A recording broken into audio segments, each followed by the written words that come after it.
हाँ जी, बताइए सर क्या दिक्कतें आ रही हैं आपको? जी, वो मेरे गर्दन और कमर में दर्द था, तो मुझे कायरो करानी थी।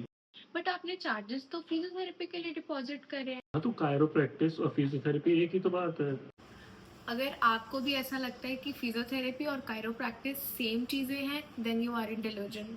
चलो तो डिस्कस करते हैं कि इन दोनों में क्या फ़र्क है और इनके प्रोज़ एंड कॉन्स क्या हैं।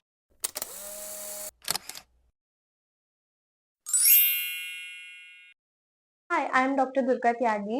हाय everyone, I am doctor Ashish. और फिजिकल थेरेपी की अगर हम बात करें तो ये strength, hands on techniques, exercises और कई सारी new advance techniques including dry needling, इन सबको यूज करके बहुत सारी मस्कुलोस्केलेटल, न्यूरो, कार्डियोपल्मोनरी और स्पोर्ट्स इंजरीज को करेक्ट करने में हेल्प करता है। It also works in postpartum rehabilitation, post surgery rehabilitation and pelvic floor muscle rehabilitation. Chiropractors mainly work करते हैं स्पाइनल एडजस्टमेंट पे, फैसिट जॉइंट ओपनिंग पे।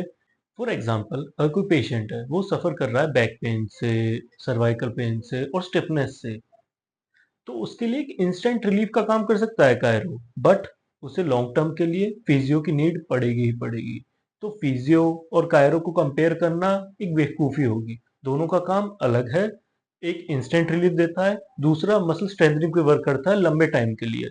अब अगर हम बात करें कि फिजियोथेरेपी के एडवांटेजेस क्या हैं, सबसे बड़ा एडवांटेज है कि ये आपकी प्रॉब्लम को प्रॉपरली असेस करता है और अंडरलाइन रूट कॉज को पहले पता लगाते हैं और उसको पता लगाने के बाद ही उस रूट कॉज को ट्रीट किया जाता है, रेदर देन सिर्फ एक पेन को ठीक करके उस पर्सन को वापस भेज दिया जाता है। तो it includes a good assessment and a perfect customized treatment for that.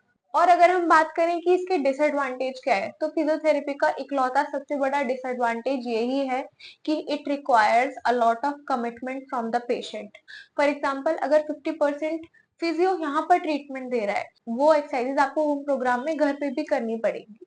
तो समहाउ इसमें पेशेंट का कमिटमेंट और टाइम दोनों चाहिए, और कायरोप्रैक्टिक के कंपैरेटिवली, जो कि 1 या 2 सेशंस में ही अपने रिजल्ट दे देता है, फिजियोथेरेपी को एटलीस्ट 5 days to 10 days लगते हैं प्रॉपर रूट कॉज से उस प्रॉब्लम को ठीक करने में। तो हम कायरोप्रैक्टिस के एडवांटेजेस की बात करें, तो वो एक तो आपको इंस्टेंट रिलीफ देता है, कम टाइम में हो जाता है, कम सेशंस लेने पड़ते हैं। आपने आज कराया, आपको इंस्टेंट रिलीफ आया, फिर आपको जब स्टिफनेस हुई, जब हुई, तब आप कायरोप्रैक्टिस के पास जाओगे।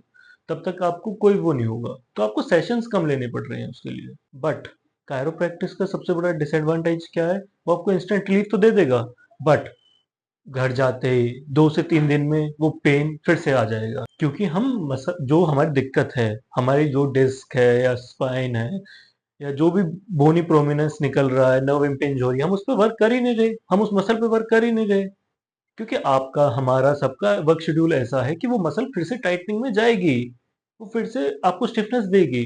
तो कंपैरेटिवली सिर्फ कायरो नहीं रिलीफ दे सकता। फिजियोथेरेपी के सेशंस प्लस कायरो का सेशन मिलके एक पेशेंट को अच्छा रिलीफ दे सकता है। तो इस चीज पे आपका क्या पॉइंट ऑफ व्यू है, वो हम सब जरूर जानना चाहेंगे। So don't forget to comment your review on this, and thank you for watching. We will come back with another video.